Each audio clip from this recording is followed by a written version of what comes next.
Hello and a very warm welcome back to Young at Heart. Tonight we're stepping into the quiet hours, the moments when we believe we're safest, tucked away in our beds. But what if I told you that for many of us over 60, the very way we approach these nighttime hours could be setting the stage for a silent health crisis? Imagine George, 72, a vibrant grandfather. He wakes up suddenly one night, his head spinning. His left arm feels heavy, his words are slurred. George is having a stroke. And the terrifying part, subtle, seemingly harmless habits he'd adopted over the years, especially before sleep, were unknowingly contributing to his risk. In this video, we're pulling back the curtain on these hidden nighttime dangers.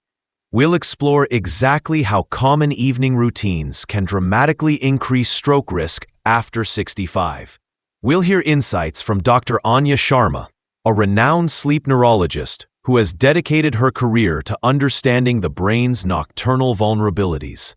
And most importantly, we'll give you actionable, science-backed strategies you can implement tonight to safeguard your brain and truly rest easy.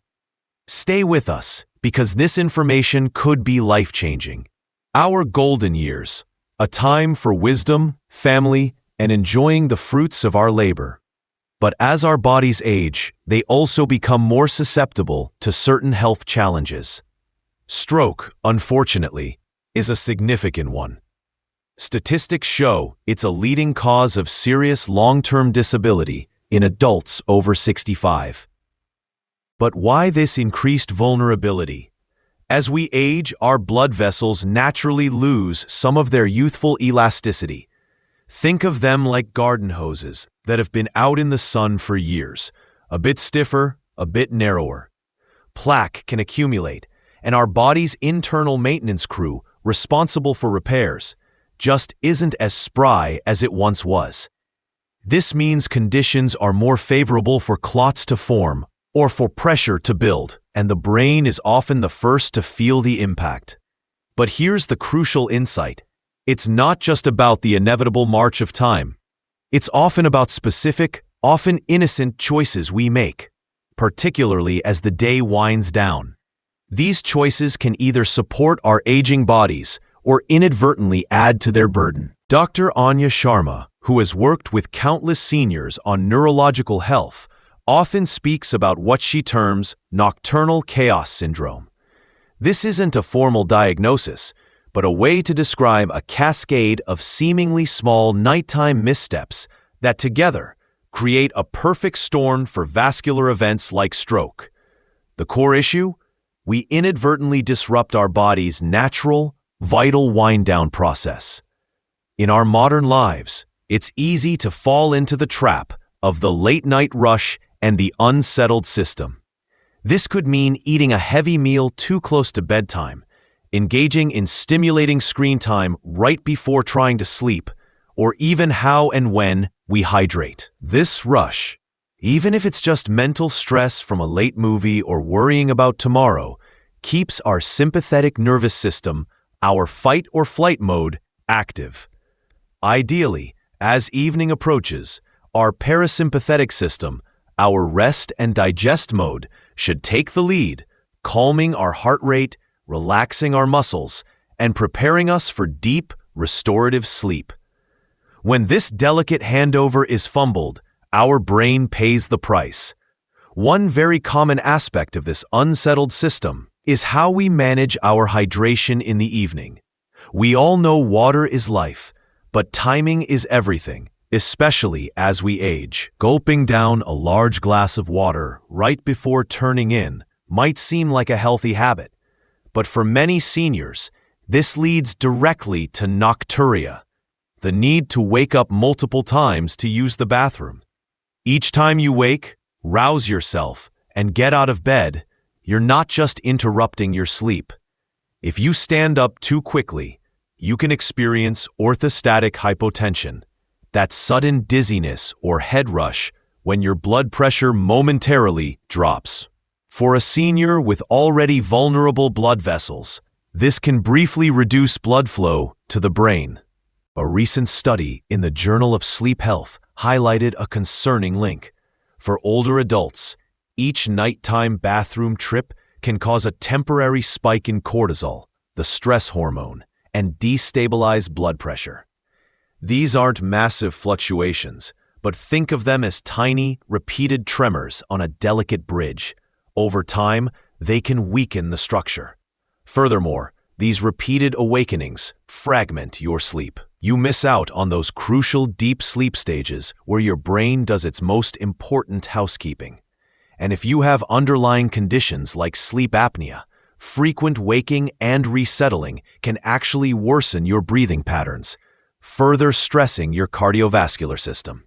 It's a chain reaction, often starting with that seemingly innocent late-night glass of water. So how do we stay hydrated without falling into this nocturnal trap? Dr. Sharma offers her Twilight Trio, 3 simple rules for kidney kindness and brain protection. Rule number 1, the sundown sip rule. Aim to stop any significant fluid intake at least 2 hours before your intended bedtime. Think of it as giving your kidneys and bladder their own wind-down period. This allows them to process fluids before you lie down for the night, significantly reducing the chances of those disruptive midnight awakenings. Rule number 2, daytime deluge, evening ebb. Concentrate the bulk of your hydration earlier in the day. Your body is a daytime processor. It's more efficient at utilizing fluids when you're active, when your metabolism is higher. Aim for your 6 to 8 glasses, or whatever your doctor recommends. But try to consume most of it before, say, 7 p.m. Don't try to catch up on your water intake in the last hours before bed. Rule number 3, the Smart Sip solution. If you genuinely feel thirsty close to bedtime, or if you need water to take medication, opt for small, conscious sips rather than a full glass, and be mindful of what you're drinking in the evening. Steer clear of sugary drinks. They're a roller coaster for your blood sugar and can disrupt sleep. Avoid caffeine, obviously, as it's a stimulant and a diuretic. And be cautious with alcohol. While it might make you feel sleepy initially, it ultimately dehydrates you and severely fragments the later stages of your sleep. Instead, if you need something, a very small amount of water, or perhaps a tiny diluted cup of naturally caffeine-free herbal tea like chamomile, known for its calming properties, taken well before the 2-hour cutoff might be okay. But plain water in small sips is usually best if you're thirsty late. Moving beyond what you drink, how you lie in bed can be a surprisingly powerful factor in your nighttime brain health. It's what Dr. Sharma calls the gravity game. For many years, sleeping flat on your back was often touted as good for spinal alignment. However, for seniors, this position can present hidden challenges. When you lie completely flat, the venous drainage from your brain, the return of blood back to your heart, can be slightly impeded. Gravity isn't helping as much. Furthermore, the flow of cerebrospinal fluid, which plays a key role in clearing waste products from the brain during sleep, can also be less efficient. For some, this can lead to transient increases in intracranial pressure. Imagine a gently flowing river. Lying completely flat can sometimes create unintended, subtle dams in your body's natural drainage and cleansing systems, especially if your veins aren't as resilient as they once were. This position can also significantly worsen snoring and sleep apnea by allowing the tongue and soft tissues to fall back and obstruct the airway. So what's the solution? Dr. Sharma recommends the gentle incline. Elevating your head and upper torso by just 10 to 30 degrees can make a remarkable difference. You can achieve this with a specialized wedge pillow, an adjustable bed, or even by securely propping up the head end of your mattress. It's not about sleeping sitting bolt upright, but simply giving gravity a helping hand to facilitate optimal fluid dynamics in and around your brain. Additionally, many studies suggest that sleeping on your left side can be beneficial, particularly for digestion and potentially for lymphatic drainage from the brain. While there's no single perfect position for everyone, avoiding the completely flat position is a key takeaway for seniors. Your bedroom should be a haven of rest, a true sanctuary. But often, elements within this personal space can subtly work against your sleep quality and cardiovascular health. Let's start with temperature tactics. Many seniors prefer a very warm bedroom, fearing cold or stiffness. However, research consistently shows that a cooler room is better for sleep. The ideal range is generally between 16 to 19 degrees Celsius, or about 60 to 67 degrees Fahrenheit. A room that's too warm can interfere with your body's natural temperature drop. That signals sleep, leading to more restlessness, and for some sensitive individuals, it can even affect nighttime blood pressure regulation. Next, consider light's long shadow. We live in a world saturated with blue light from smartphones, tablets, and televisions. This light is particularly disruptive in the evening because it powerfully suppresses the production of melatonin, your brain's primary sleep hormone. It's like telling your internal melatonin factory to take an unscheduled, extended break right when you need it most. Dr. Sharma advises a digital sundown at least 90 minutes before bed. If you must use screens, install blue light filters or wear blue light blocking glasses. Opt for warm, amber, or red-toned lighting in your bedroom in the evening, rather than bright overhead lights. Finally, there's the unseen buzz, electromagnetic fields, or EMFs. While the scientific jury is still delivering a final verdict on the definitive links for everyone, many wellness experts, including Dr. Sharma, suggest that creating an electronically quieter sleep space is a prudent step. Simple measures include keeping your phone on airplane mode and away from your bedside table, ensuring your Wi-Fi router isn't in or right next to the bedroom, and turning off unnecessary electronic devices. The goal is to minimize any potential interference with your body's subtle electrical systems during this vital restorative period. To actively counter the nocturnal chaos and prepare your body and mind for deep, healing sleep, Dr. Sharma champions what she calls the peaceful prelude, a series of simple rituals to signal safety and calm to your nervous system. Ritual number 1, the sunset stretch. About 30 minutes before bed, engage in 5 to 10 minutes of gentle, mindful movements. This isn't a workout. Think slow neck rolls, gentle shoulder shrugs, easy spinal twists while seated, or ankle circles. The aim is to release physical tension, like wringing out the day's stress from your muscles, and to improve circulation slightly before you become still for the night. Ritual number 2, the breath balance. Your breath is a powerful tool to influence your nervous system. Try a simple technique like box breathing. Inhale slowly for a count of 4, hold for 4, exhale slowly for 4, and hold the breath out for 4. Repeat for a few minutes. Or try the 4-7-8 breath. Inhale for 4, hold for 7, exhale for 8. These patterns directly stimulate the vagus nerve, helping to shift you from that alert, fight or flight state into the calming rest and digest mode. Ritual number 3, the sensory anchor.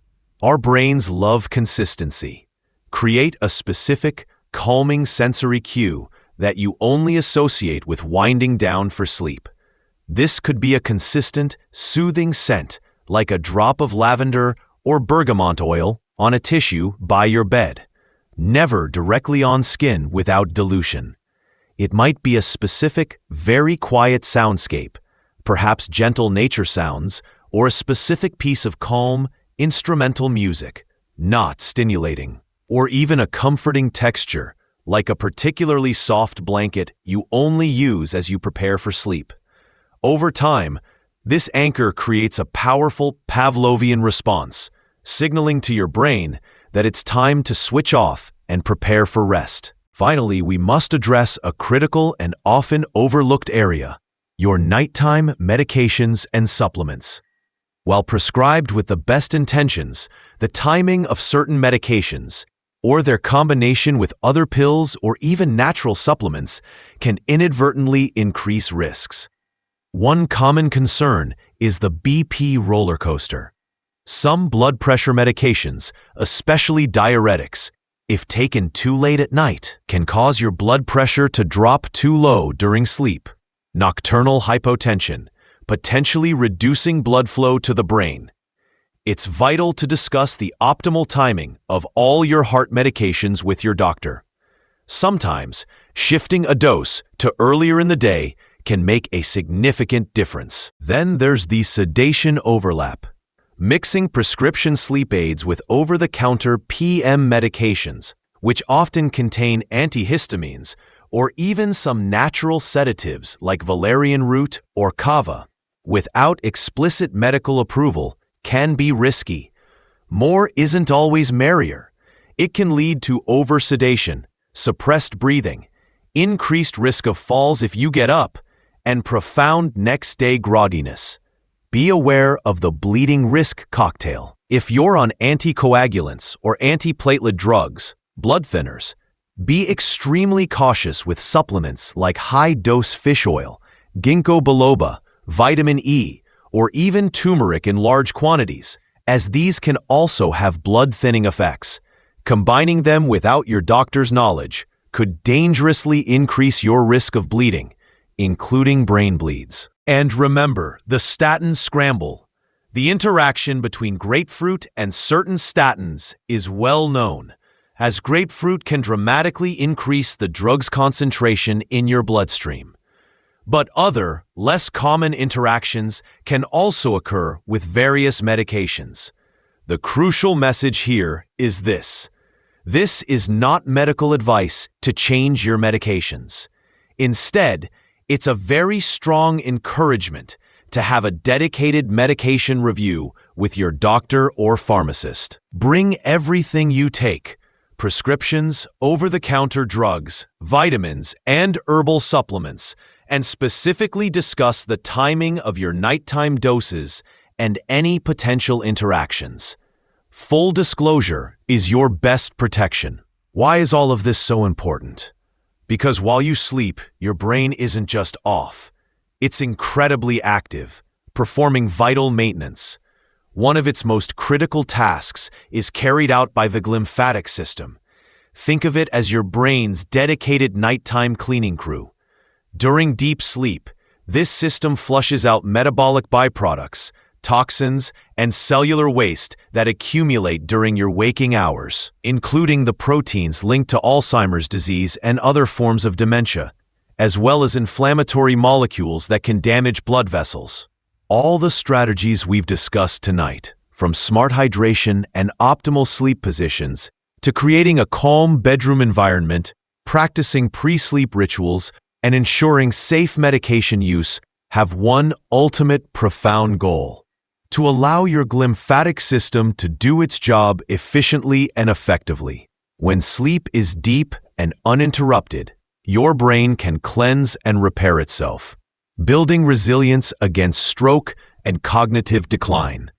Tonight, as you prepare for bed, I invite you to think of George and to remember that the small, conscious choices you make in the hours before sleep can add up to profound protection for your brain. It's not about living in fear. It's about becoming empowered with knowledge and taking informed action. Take a fresh look at your late evening habits. Could you adjust your hydration timing? Optimize your sleep position? Create a more sleep-conducive bedroom? Perhaps schedule that medication review? Here at Young at Heart, we firmly believe that every day and every night offers a chance to live healthier, stronger, and more vibrantly, no matter your age. These nighttime adjustments aren't burdens. They are powerful tools in your personal wellness toolkit, helping you protect your precious brain health for all the years to come. What's one change, big or small, that you're inspired to make after watching this? We'd love to hear from you in the comments below. Your experiences and insights benefit our entire community. If you found this information valuable, please give this video a thumbs up, and don't forget to subscribe to Young at Heart and click that notification bell so you won't miss our upcoming videos packed with tips for thriving in your best years. Share this video with friends and loved ones, because looking out for each other is truly what keeps us all young at heart.